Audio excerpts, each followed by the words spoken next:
In the quiet moments, that's where I'll find a little room to breathe, leave it all behind.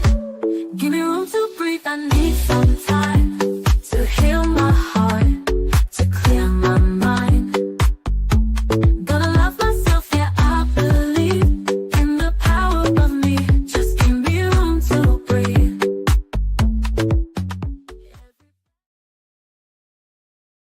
Great new day to all my self-care friends and family. Welcome back to the Room2Breathe Podcast. I am your host, Life Coach 614, and I am so glad that you made space to be here with us today. Now, before we get into today's episode, just a quick reminder. If you're enjoying the vibe, go ahead and show us some love.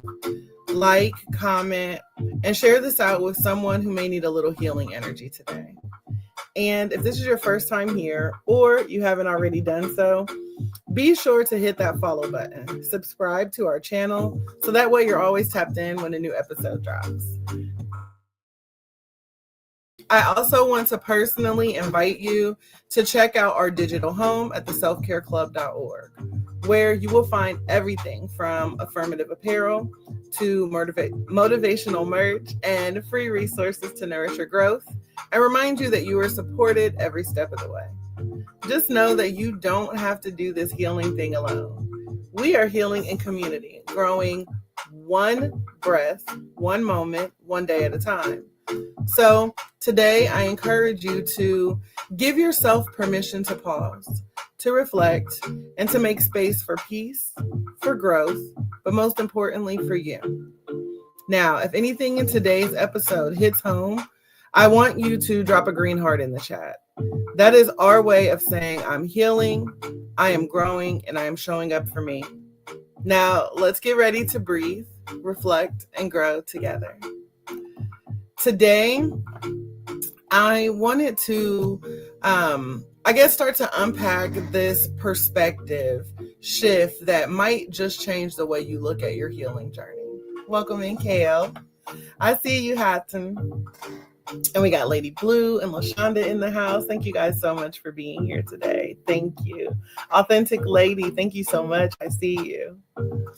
So again, family, today I wanted to unpack this perspective shift that, like I said, may change really how you view your healing journey.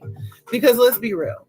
Most of us have been taught to chase this idea that, we are becoming our best self, right?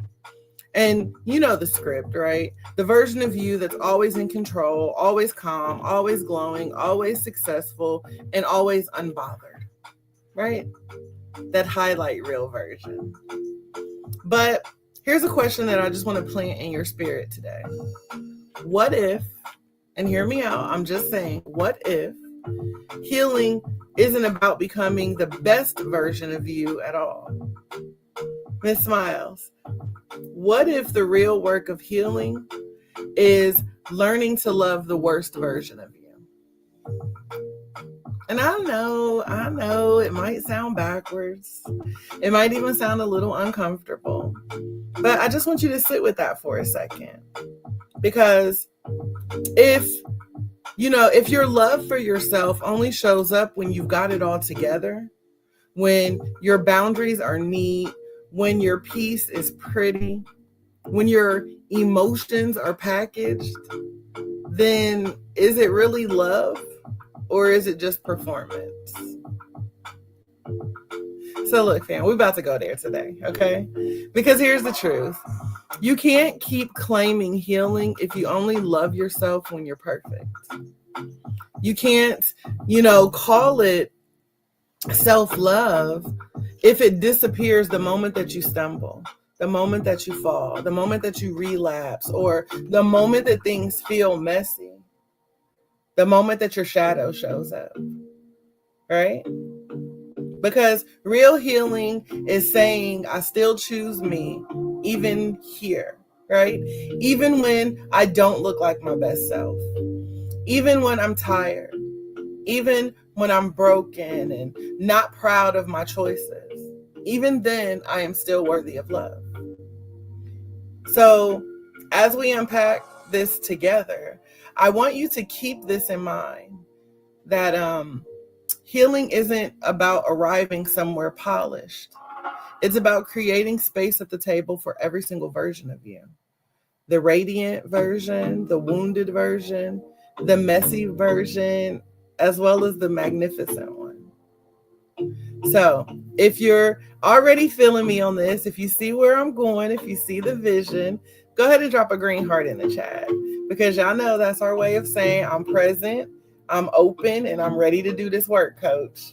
So let me see who's ready. Drop a green heart in the chat, y'all.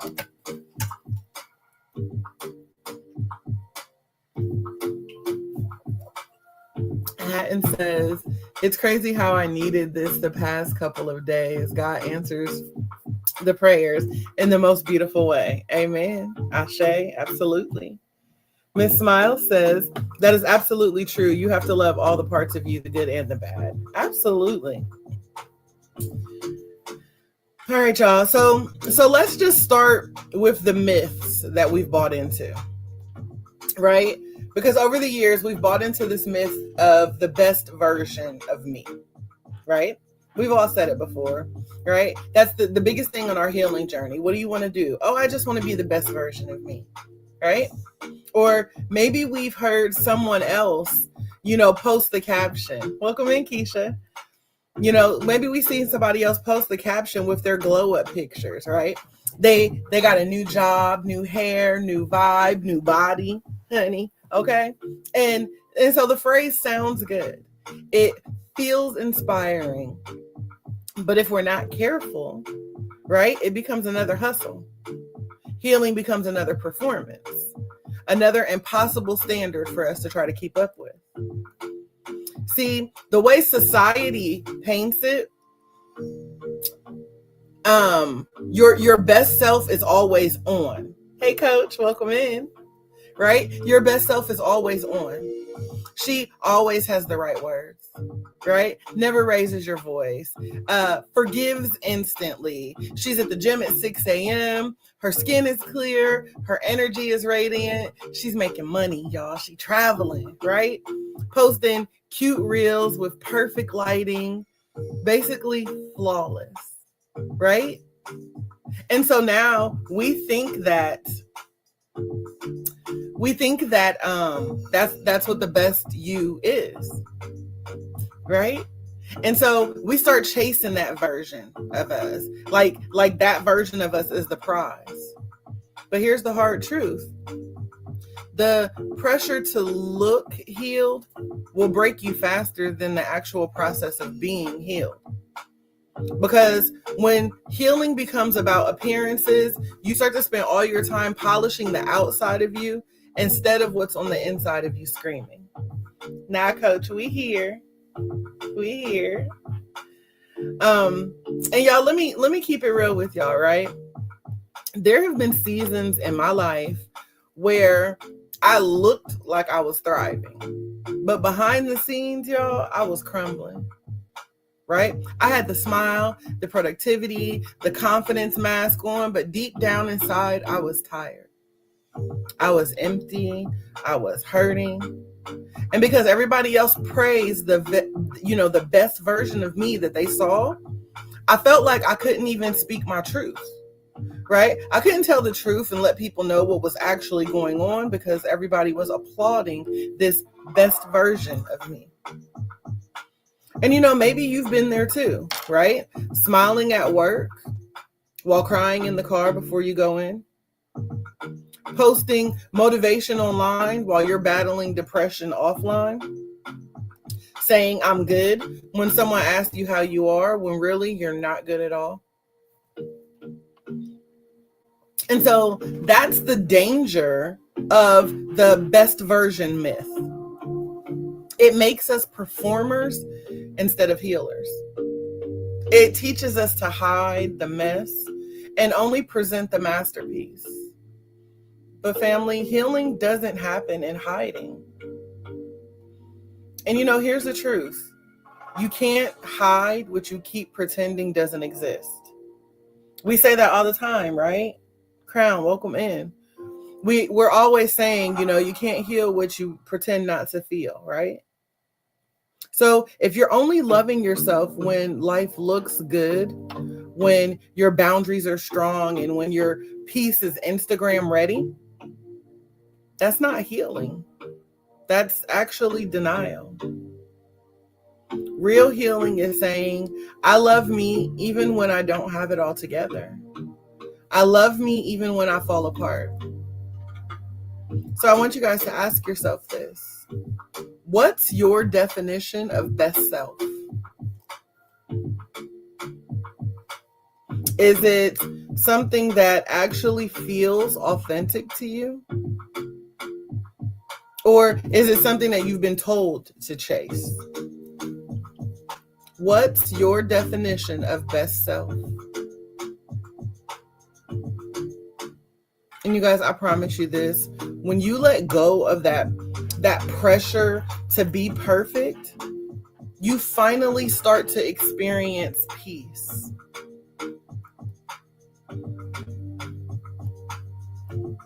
And so now that we've kind of tore down this myth of best self, let's go to the other side of the spectrum, the part that nobody wants to talk about, right? Because we are healing, so nobody wants to talk about this part, but we're gonna do it anyway, y'all. Let's talk about your worst self. Y'all know who I'm talking about. You know her, you know him, right? Your worst self, that version of you that you hope nobody ever meets, the one who only shows up in the dark, when you're triggered, when you're tired, when you've had enough. And so for some of us, our worst self is the one that lashes out and says things that we don't mean. For others, it's the one that shuts down, disappears, goes cold, cuts people off with no explanation, right? For some of us, it's the one who overindulges, whether it be with food, alcohol, mindless, doom scrolling on social media, shopping, sex, anything that helps to numb the pain that we feel. And, for others, it may be the one who cries herself to sleep and then wakes up in the morning and acts like everything is fine. See, we've all been conditioned to treat our worst version like the enemy, to lock them up in the basement, throw away the key, and only let the world see our polished self. And then the thing about our worst version is that we've now labeled them. We call them toxic, weak, broken, extra, too much, right? We avoid them like they're shameful.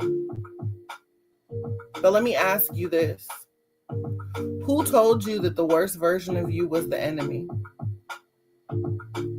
Who told you that she didn't deserve compassion? Who taught you to bury him instead of listening to him? See, here's what I've learned over the years.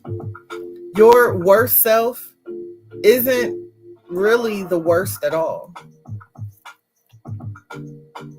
Right? The worst version of you, she's just wounded. She's just the little girl or the little boy inside of you that never felt safe. It's the teenager who didn't know how to handle rejection.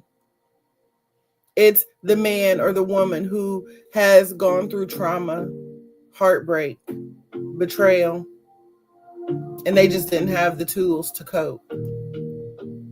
And instead of getting compassion, they got criticism. Instead of love, they got shame. And so now every time the worst version of you shows up, what do? We silence them, right? We cover them up, we punish them. But family, listen. That worst version of you doesn't need more punishment. They've been punished enough, right? What you need is more patience, more presence. That worst version of you needs to know that you won't abandon them in the same way that everyone else has done over the years. And here's the kicker. If you keep hiding it, it's just going to find ways to leak out. Because pain doesn't go away just because you ignore it. Pain speaks. And honey, if you're not careful, pain shouts. And so if you don't give your pain a safe space, it'll speak out when you don't want it to, in the form of anger, resentment, burnout, bitterness. So instead of trying to bury your worst self, what if you actually sat down with it? What if you said, I see you, and I know you're not proud of what you did, but I get why you did it. You said, can it be memories or something that we regret? Absolutely. A lot of the worst versions of ourselves are tied in those memories, in those bad choices, right? And we don't show ourselves the grace. We don't forgive ourselves for not doing better, not being better, not knowing better. And so again, instead of hiding it, let's start acknowledging it by saying, yeah, I'm not proud of what I did, but I get why I did it. I was protecting me at that time. Thank you. I was protecting myself, right? I was just surviving then. And even though that wasn't one of my proudest moments, I still love me, right? Because that's where the real healing begins. Not in the perfection, but in the presence. Not in the pretending, but in the embracing. And so I want you to think about this. If your so-called worst self were to walk into the room right now, what would you say to them? Would you shame them? Or would you finally be willing to listen to them? Rich Rising Spread. Again, if the so-called worst self version of you would walk into this room right now, what would you say to her? Oh, you would actually hug her? Yes, she needs that hug. I think if the worst version of me were to walk into this room, I would probably cry and hug her. Because, honey, she done been through a lot. Yes, Coach said, I would say I'm so proud of her, of you. And maybe, just maybe, that version of you has been waiting her whole life to hear you say just that, right? To say you are not unlovable. You are not too much. You are not the worst of me. You are the part of me that needs me the most. At some point, we have to get comfortable in loving our shadows. And I think this is the part where things sort of take a turn, right?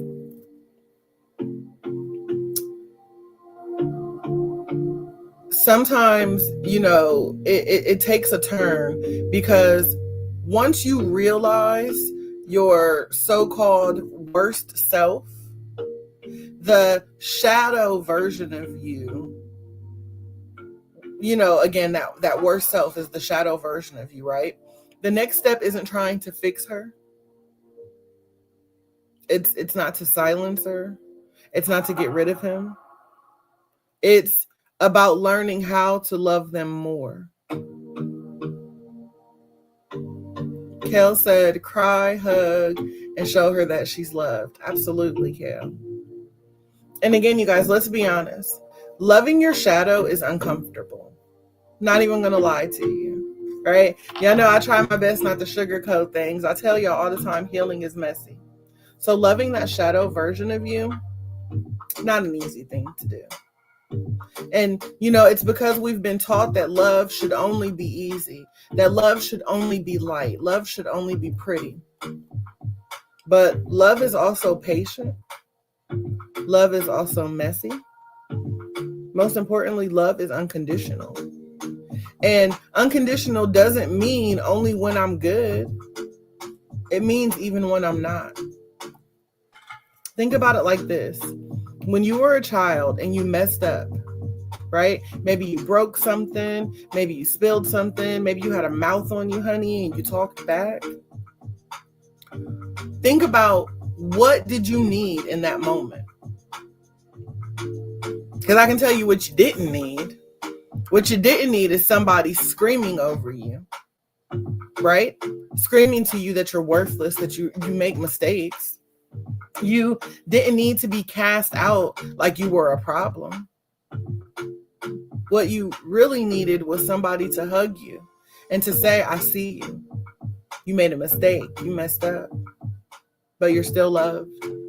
You're still wanted. You're still mine. And I don't know about y'all, but I didn't get all that.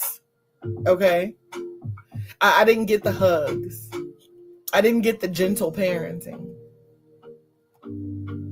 And that's exactly what our shadow self needs. And they needed it then. And guess what? They still need it now. Your shadow doesn't need more shame. Right? If you're being honest, your shadow is already drowning in shame.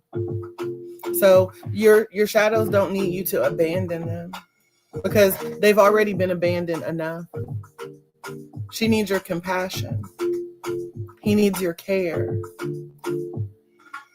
Right? It needs you to sit down with them in the mess and say, even here, I'm not leaving you. Think about it. As messy as life has been, over the years, your shadow has always remained right by your side. It never left.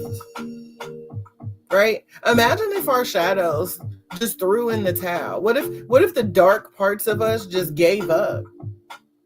You realize that would also be the end for us. So even though we don't always make the best choices, even though we don't always have the right answers, our shadow, that worst part of us, the part that we tried to hide, is still always there with us, pushing, trying. See, I think that, over the years, society has conditioned us to think that, self-love is the bubble baths and the affirmations. And don't get me wrong, those things are beautiful and very much necessary. But true self-love is whispering to yourself in the lowest moments that I forgive you. Right? It's looking at the parts of you that spirals, that sabotages, that snaps, that claps back, that pops off. Right? And instead of labeling them as toxic, reminding them that they're safe now. Letting them know that it is okay and that they don't have to fight anymore. Letting them know that, hey, I love you. Let me share something personal. I can remember a time when I thought that healing for me, meant that I had to kill off the parts of me that I didn't like. And when I say the parts of me I didn't like, I'm talking about the impatient part of me. The part of me that got angry too quickly. The part of me that shut down when I felt unseen. Because y'all, I can't, listen, pet peeve of mine, I can't stand to be cut off. And it stems from my childhood being the youngest of my siblings. The youngest, they don't really get no love, right? They always got something to say, but ain't nobody trying to hear what they got to say. So everybody keeps shutting them off and quieting them. And so, things stemming from my childhood have now formed the adult that I am. And to this day, I still just cannot stand being cut off. And I tend to shut down because that was what was safe for me. Oh, okay. You want to silence me? You don't want to hear me talk? Cool. I ain't got nothing else to say. I'll shut down on you in a heartbeat. What it do, Mr. T? Welcome in, bro. Right? I shut down in a heartbeat on you. But then I had to learn, like, hey, that's still not healthy, because it's not letting the other people know, hey, I feel very disrespected and I feel very unseen when you cut me off. So I had to learn how to tell other people, hey, I'm still talking. I apologize if you thought that there was a period there, but my sentence isn't over. I'm still going, And so for years, I thought that I had to bury that part of me, or that, maybe it would be something that I would grow out of. But here's what happened. Like I said, the more that I started ignoring that, the more that I kind of hid in the shadows, thank you, the louder things got, the louder that version of me got. I remember it was a conversation between me and my husband has a very bad habit of cutting people off. I feel like that's that undiagnosed ADHD. It's on your mind. I got to say it really quick. And so my husband is that guy, right? And so he will interrupt you in a heartbeat. And in this particular moment, y'all, and it wasn't even really a heavy conversation. It wasn't, anything that had too much going on with it. But I can remember he cut me off and I exploded. Okay, like, y'all, I exploded. You would have thought he did the very worst thing in the world. But in that moment, for me, it was the worst thing for me. My pot had just completely boiled over. And so when I say the more you try to ignore it, the more you try to swallow it, the more you, avoid having these conversations with people, the louder the inside of you, that worst version of you, will get. And so it really wasn't until I sat down with that version of me and, and I'm talking about like really sat down with it, that I realized it wasn't going to ruin me, but like that version of me was here to protect me. Right.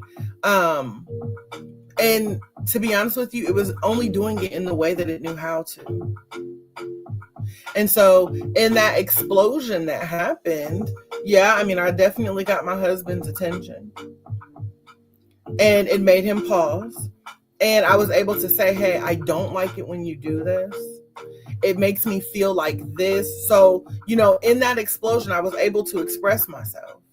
But then I just think like, dang, that explosion never would have happened, because never would I want to yell at my husband. So that never would have had to happen if I would have just spoke my truth earlier. But, it was in that moment when I really started saying, you know what, I can advocate for me. I can love him and love me. I don't have to shrink myself or silence myself just for him to be able to talk. That both can exist safely.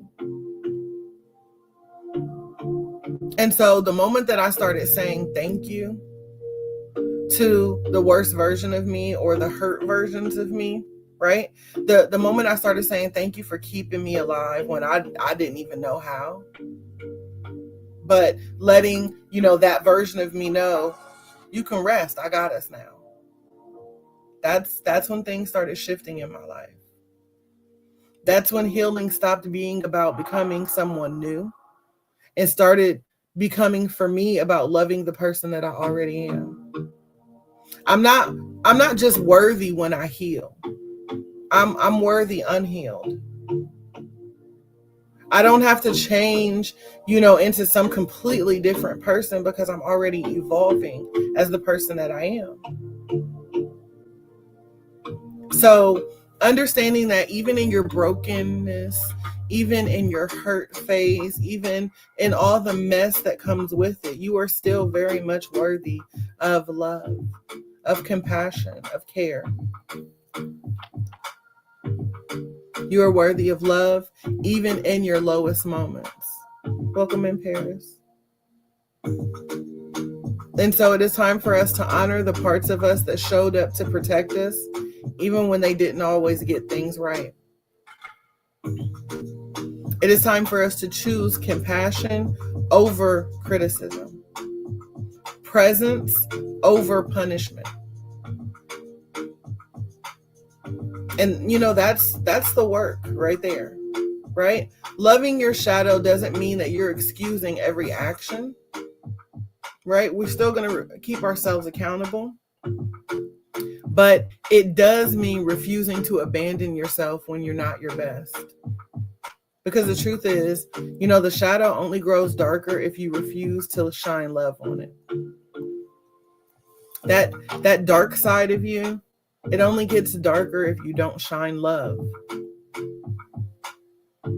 And so, what does loving the worst look like? Loving the worst in somebody isn't about clapping for their toxicity. It's not about excusing their disrespect or letting them slide when they mistreat you. That's obviously not love. That's self-abandonment. And we don't do that here, right?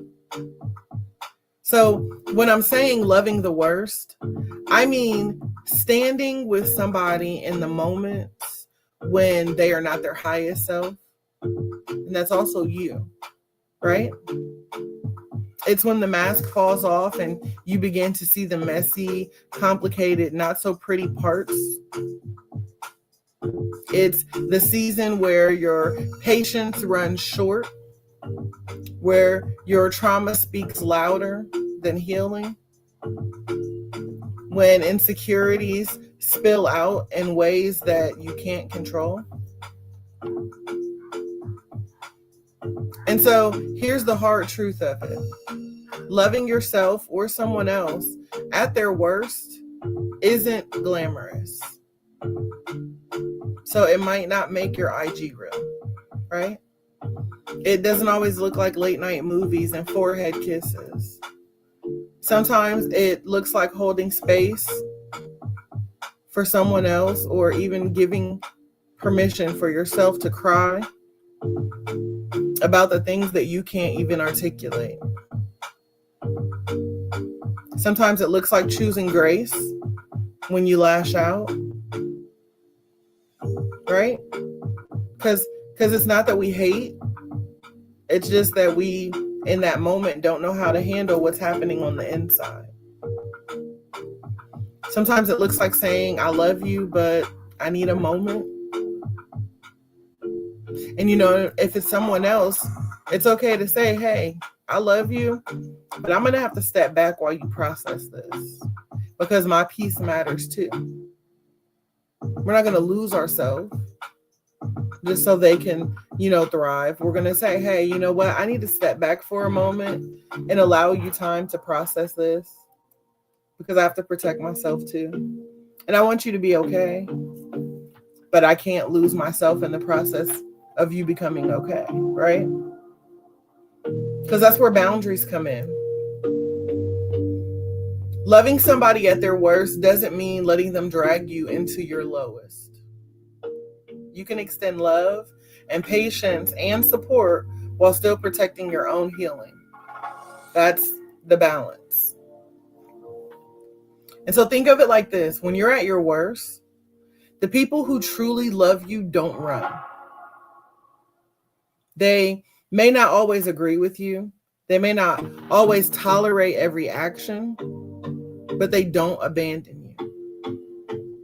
They see you beyond this moment.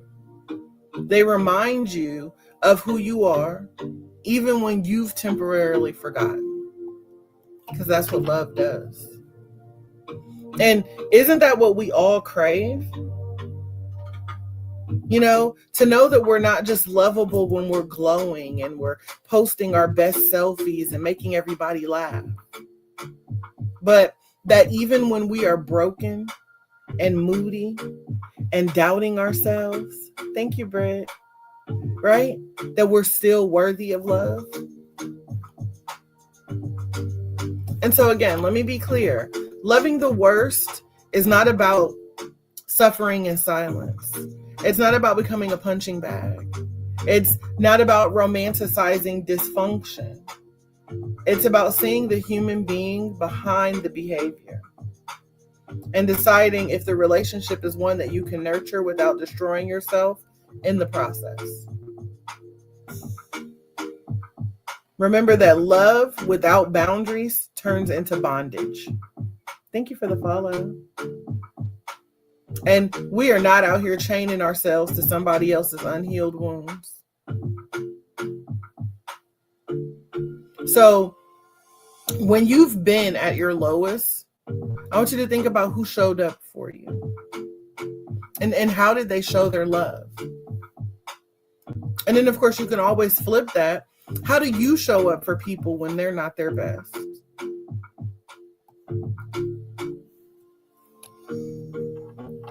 Having these conversations and spending time, doing these reflections is how we begin to heal and move forward. I honestly think that this is where the breakthrough is, right? This is where life, I think this is where a lot of us in life, stop short of real healing because we've been taught to chase perfection, to always fix ourselves before we can even feel worthy, before we can even feel whole. But healing isn't about constant improvement. It's about, it's not even about leveling up every day. And I know y'all like, what? Now listen, it's not about leveling up every day or checking off all the self-help boxes. Healing is about wholeness. And wholeness means embracing every part of you. The polished, the radiant, the glowing, and yes, also the broken, the messy, the unkept, the raw parts of you. And just think about it for a second. How can you call yourself whole if you only allow yourself to exist in the parts that look pretty? How can you call yourself whole if you only exist or feel acceptable when it looks good, right? Like I said, when it looks pretty. If you only love yourself at your best self, then what happens when life knocks you down? Because we all know that life be lifing. But if you only love yourself when you've got it all together, what happens in the moments that you don't? What happens when your mistakes spill out? When your anger rises? When your grief hits? Or even when fear paralyzes you? If you don't spend time loving yourself, even in those dark shadow moments, you're left fragmented, broken in pieces, loving only the good parts. Like, it's like building a house with half walls. And so you may look solid on the outside, but the foundation is unstable. Because at the end of the day, real healing is radical. Real healing requires courage. It asks you to wrap your arms around the parts of you that you thought were disqualified from love. That messy self, that angry self, that hurt little girl or hurt little boy on the inside. The frustrated adult who yells when they're tired. Right? It means that you have to wrap them in compassion instead of shame. You hold them close instead of pushing them away.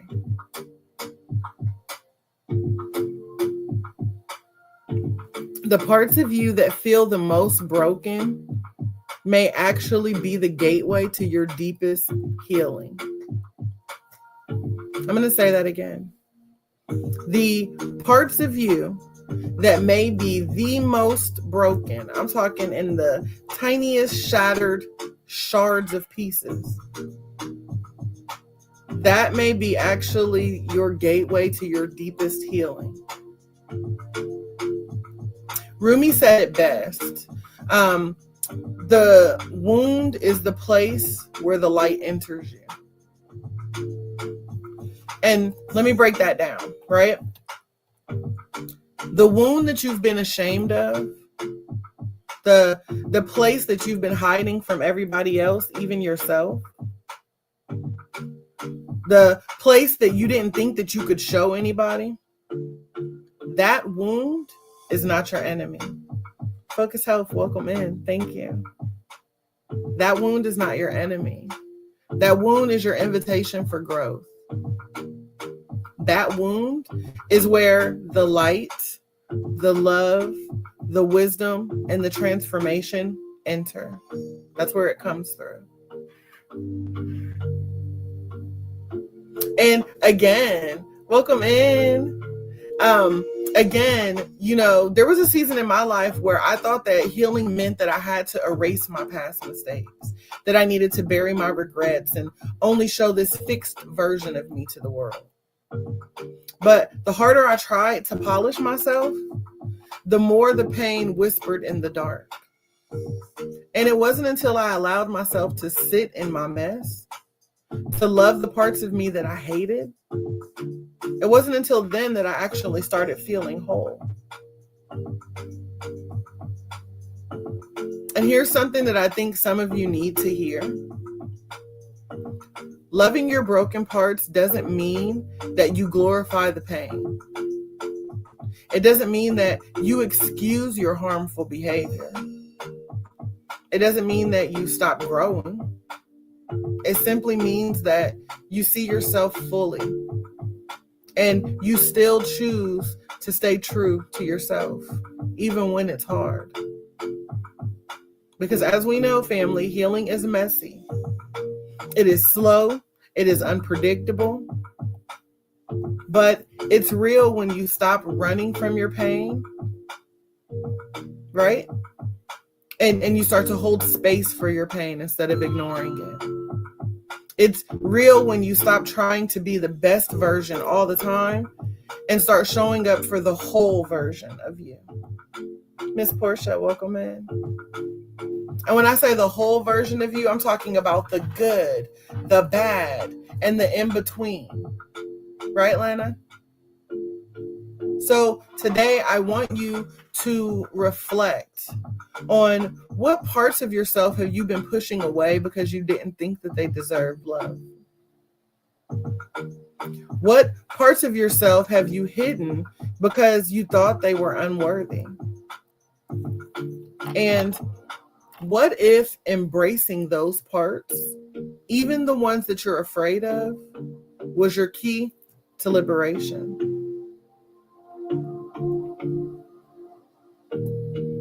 It is time for us to realize that we are whole even in our brokenness. Thank you.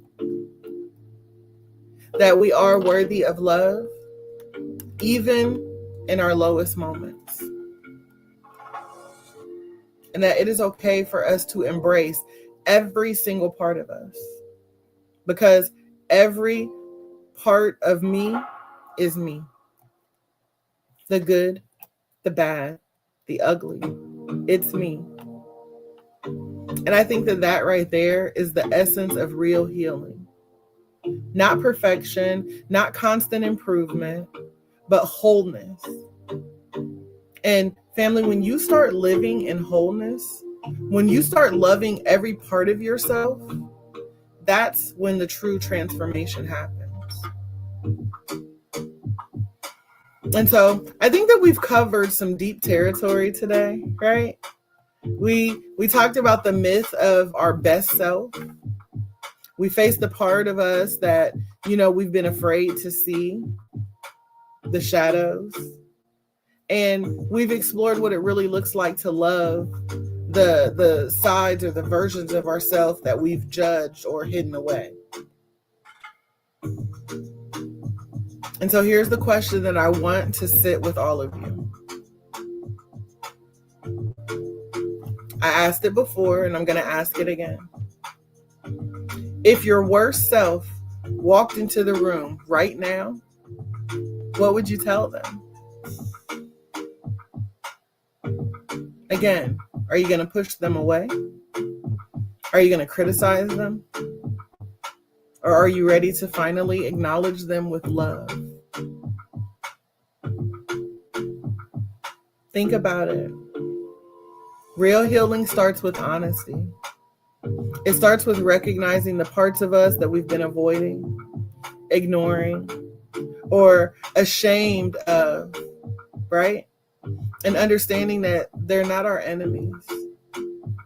They are pieces of our story that deserve attention, that deserve care and compassion.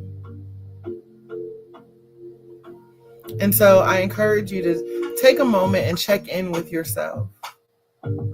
Figure out which parts of you have been silenced because they didn't feel acceptable. Which parts of you have been hidden from the world, or maybe even yourself, because you didn't think that they deserved love.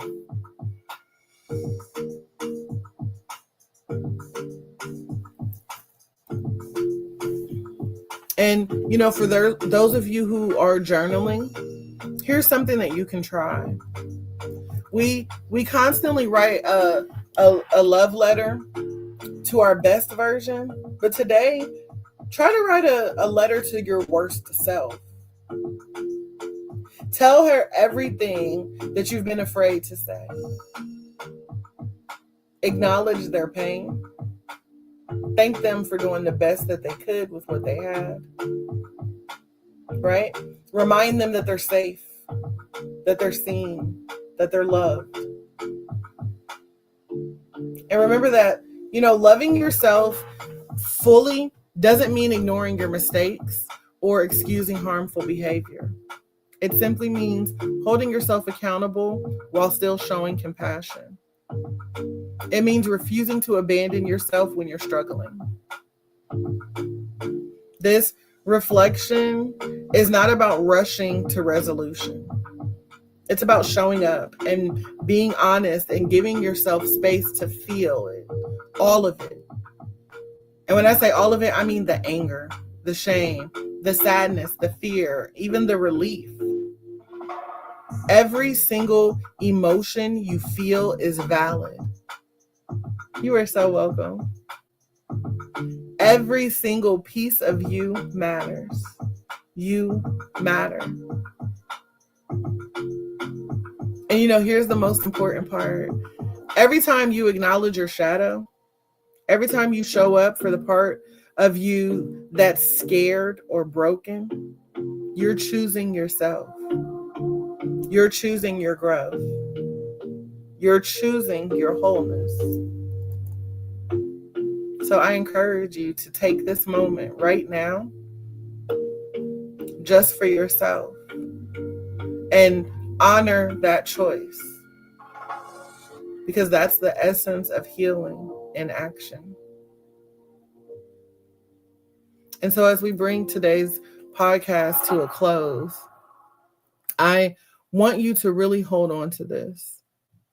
That healing is not about being perfect.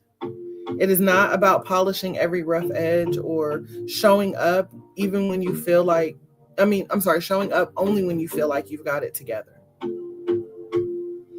Healing is about embracing all of you. The messy, the broken, the scared, the angry, the beautiful, and yes, even the parts of you that you have been hiding from yourself. When you love yourself in your lowest moments, when you meet your shadow with compassion instead of judgment, that's where your transformation begins. That's when you start moving from surviving to thriving. That's when you stop trying to be someone else's idea of good enough. And you start claiming your truth, your story, your journey, your healing. And so I want to close out today with some affirmations that you can carry into your day, your week, and hopefully adopt into your lifestyle.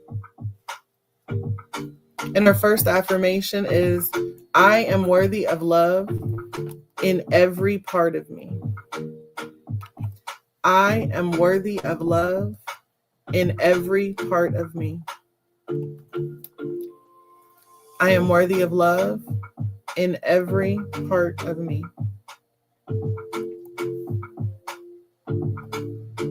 I embrace my shadow and honor my light. I embrace my shadow and honor my light.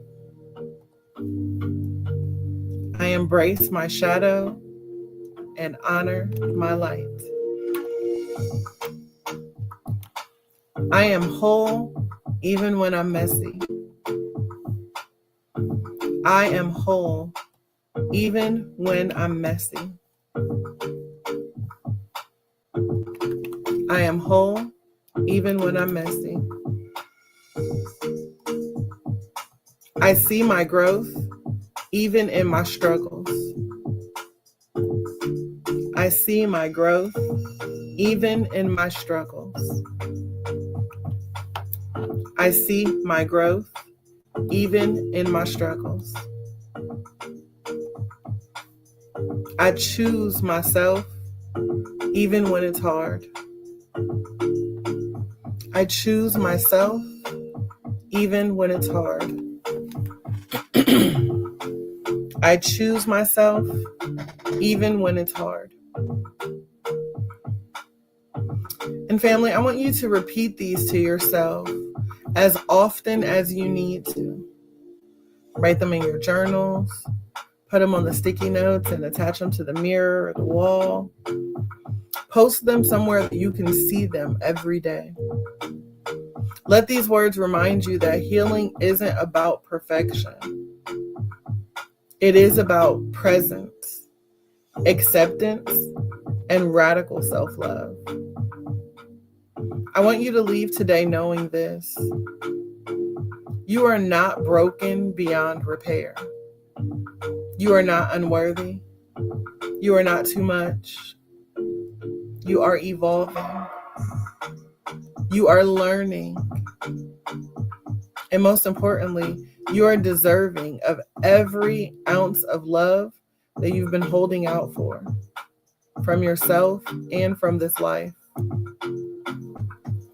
I thank you guys for sitting here with me today and showing up for yourself, for allowing yourself to explore every part of you today.